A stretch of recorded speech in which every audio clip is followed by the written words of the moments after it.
သက်22နှစ်အရွယ်နီပေါနိုင်ငံသားအသက်ခံရတဲ့ကိစ္စပေါ့နော်ဒီအသက်ခံရတဲ့ဖြစ်ပျက်ကအခုဆိုရင်ဒီရဲဌာနအနေနဲ့သတင်းထုတ်ပြန်လိုက်ပြီပေါ့နော်ဒီသတင်းကဖြစ်တာတော့ကျွန်တော်တို့နည်းနည်းတော့ကြာပြီဒါပေမဲ့ဒီသတင်းတွေမှာတရားဝင်ထွက်မလာသေးဘူးအခုတော့ဒီရဲဌာနနေပြီးတော့တရားဝင်ထုတ်ပြန်လိုက်ပြီเนาะဖြစ်တာကတော့ဘယ်ချိန်တော့ဖြစ်ခဲ့လဲဆိုရင်ကျွန်တော်အောက်တိုဘာ9ရက်နေ့တော့ဖြစ်ခဲ့တဲ့ဒီလူသက်မှုပါဒီလူသက်မှုမှာဖြစ်ခဲ့တဲ့အကြောင်းပါဝင်တဲ့လူတွေကတော့အသက်21နှစ်အရွယ်နီပေါကောင်လေးရယ်နောက်ပြီးတော့ဒီ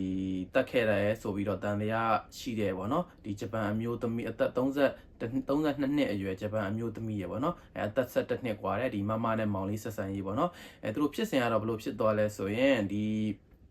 ဂျပန်အမျိုးသမီးနဲ့ဒီနီပေါကောင်လေးက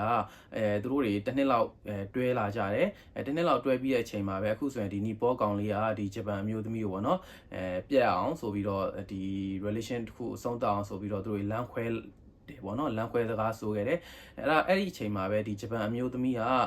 သူတို့အနေနဲ့ပေါ့နော်နောက်ဆုံးတစ်ချိန်တော့တွေ့ရအောင်ပါဆိုပြီးတော့ဒီနီပေါနိုင်ငံသားဒီကောင်လေးကိုចောင်းသားကိုဆက်သွယ်ခဲ့တယ်ပေါ့နော်အဲဒါကြောင့်မလို့သူတို့တွေကနောက်ဆုံးကြိမ်အနေနဲ့ဒီချီဘာခရိုင်မှာရှိတဲ့ဟိုတယ်တစ်ခုမှာသူတို့တွေသွားပြီးတော့တွေ့ခဲ့ကြတယ်ပေါ့နော်အဲ့ဒီနေ့ကတော့အောက်တိုဘာ9ရက်နေ့ဖြစ်ပါတယ်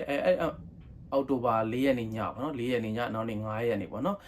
အောက်တိုဘာ9ရက်နေ့မှာပဲဒီဂျပန်အမျိုးသမီးကနေပြီးတော့ရဲစခန်းကိုဖုန်းလမ်းဆက်ခဲ့တဲ့ဒီသူ့ရဲ့ချစ်သူကောင်လေးကဒီဟိုတယ်ခန်းထဲမှာပဲအသက်ခံထားရပါတယ်ဆိုပြီးတော့သတင်းလှမ်းပြီးအကြောင်းကြားခဲ့တယ်ပေါ့နော်ရဲဌာနကနေလာကြည့်တဲ့အချိန်မှာလည်းဒီဟိုတယ်ခန်းထဲမှာရဲဆက်ဆက်အသက်ခံထားရတဲ့ဒီနီပေါနိုင်ငံသားကိုတွေ့ခဲ့ရတယ်ဒီမှာအတူတူရှိတဲ့ဒီဂျပန်အမျိုးသမီးကိုမေးကြည့်တဲ့အချိန်မှာတော့သူတို့တွေဟာဒီဟိုတယ်ကိုအတူတူ